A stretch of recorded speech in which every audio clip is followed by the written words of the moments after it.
Pleated shades are easy to install. In this short video, you'll learn how to install a pleated shade with a standard cord lift. For easiest installation, a cordless screwdriver, drill bits, and a pencil are all you'll need. Before starting, carefully unpack your shades and mounting hardware.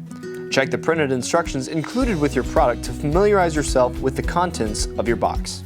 Begin your installation by positioning your shade on the wall or trim where you want it to be mounted. Draw a line along the top 2.5 inches in from the left and right outside edges of your shade with a pencil. Align the top of your brackets underneath your pencil lines.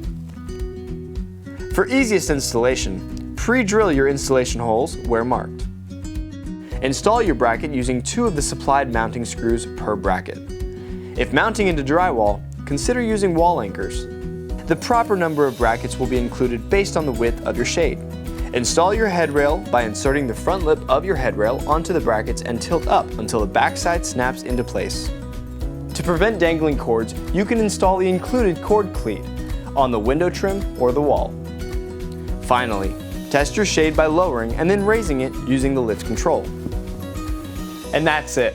If you have any other questions about the installation of your shades, give us a call at 1-800-505-1905.